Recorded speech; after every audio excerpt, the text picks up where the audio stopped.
With a high of 23 in Charlottesville, it's going to be daggum cold this Saturday. The question is, can Carolina turn up the heat on the Who's? Huddle up. You don't want none! You don't want none!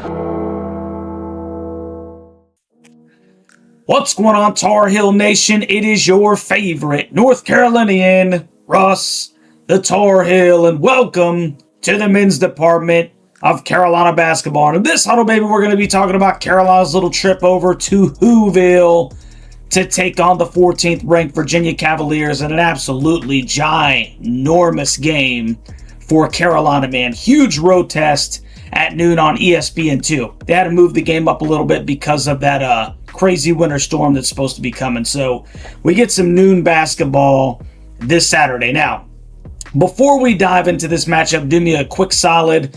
Like, share, and subscribe to the channel, man. It's crazy that, almost 60% of the viewers that check out the channel, they're actually not subscribed to the channel, man. So if you're a college basketball fan and you enjoy fan channel type content, man, hit that notification bell right now so that you'll be notified every time this Tar Heel makes a Carolina basketball video. Noon this Saturday, hang out and watch party, man. So come and watch the game with me as we see if the Heels can overcome their road woes this year. 1-3 on the stinking road. Yikes. Damn!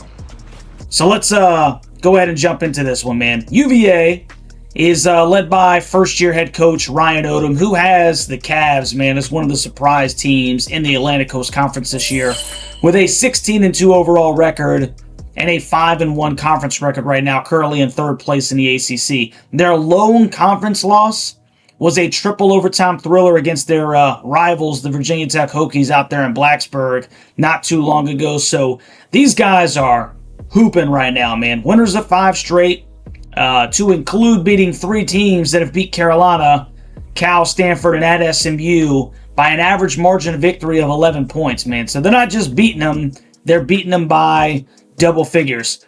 All that to say this is a really good Virginia Cavalier basketball team, man. Now, the 15-4, 3-3 North Carolina Tar Heels, who are now currently 3 games back from puke in the ACC standings, are led by head coach Hubert Davis, who is 116-49 in his 5th year at Carolina. The Heels are coming off of a 22-point win over the Notre Dame Fighting Irish at the Dean Dome to hopefully get some juice back in the veins, if you will. At one point, Carolina had a 20-point lead in that one, 29-point lead, but they were much more effective in that game from beyond the arc, which is not really how I anticipated to go. They had 13 total three-pointers made in that game, especially early. They were really knocking them down, man. But I still don't know that that's where Carolina wants to live and die. We'll just have to stink and see.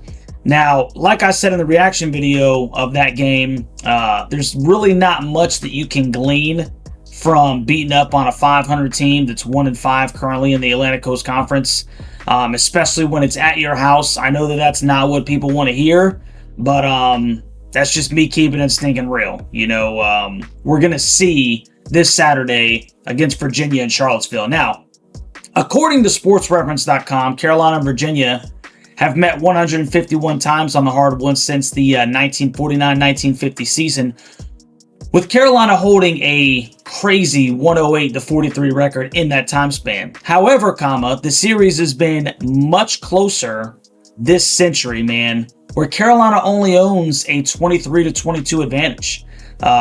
Carolina's record on the road during that span, you might ask, 7-13 since the 2000s began in Charlottesville. So it's kind of been a house of horrors, man, and we all kind of know the history of Carolina here recently up there at Whoville. Now, the last time that these two teams met was February of last year, where the Heels were able to get an 81-66 win on a game where Jalen Withers and Ian Jackson scored 16 points apiece to lead the Heels.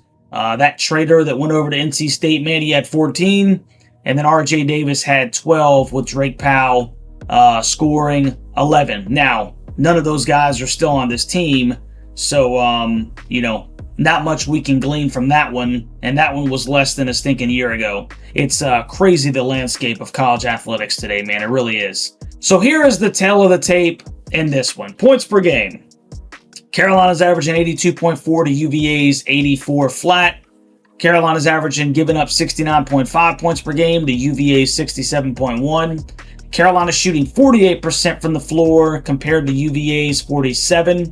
They are actually, on average, being out-rebounded. UVA actually has a rebound advantage slightly over Carolina, 41.4 to 40.7. Assists per game, UVA 17.4 to Carolina 17.1.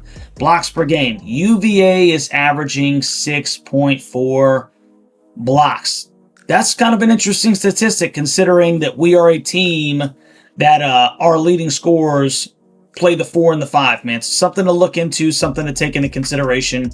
Carolina's averaging 3.7 blocks per game themselves. And then steals per game, Carolina's averaging 5.8 to UVA's 6.6. Now, the key to this game, in my personal opinion, is going to be the leading scorers for both teams. All right. No rocket science here, man. It's going to be Caleb Wilson versus Taj DeRitter.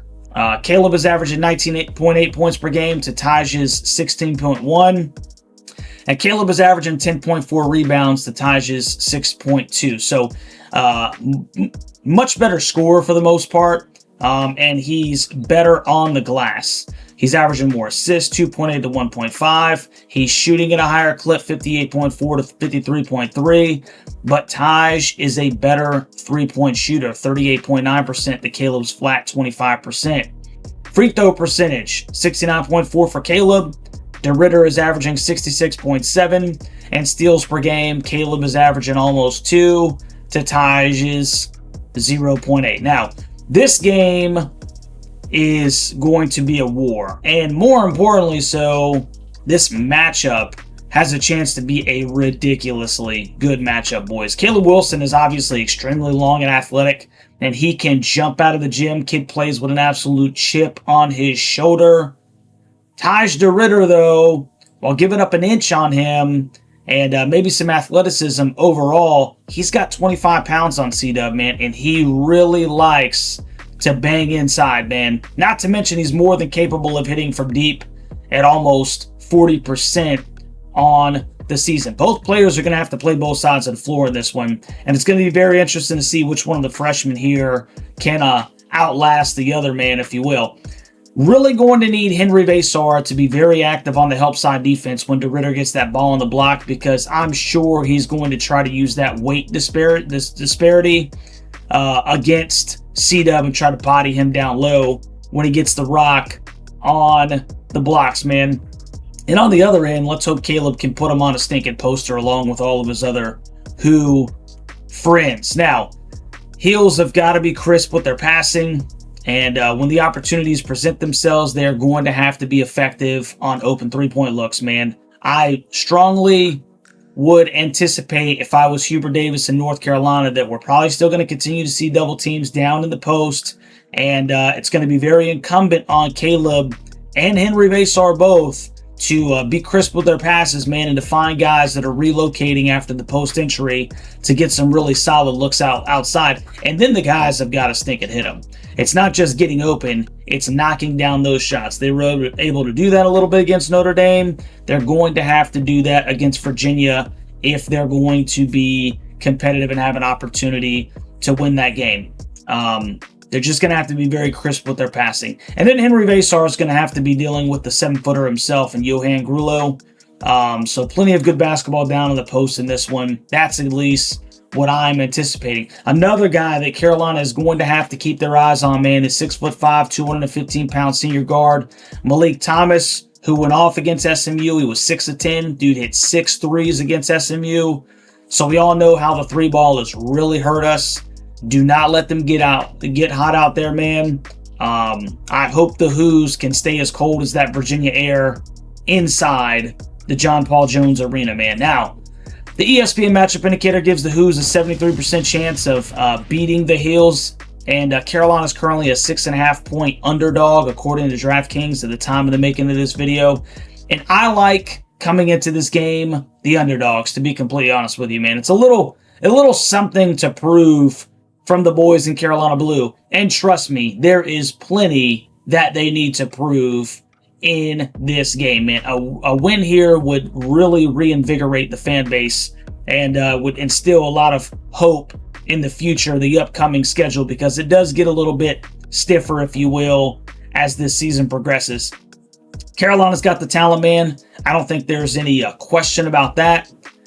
The issue for me is I still think that they're actually searching for their true identity. I feel like I know what it is.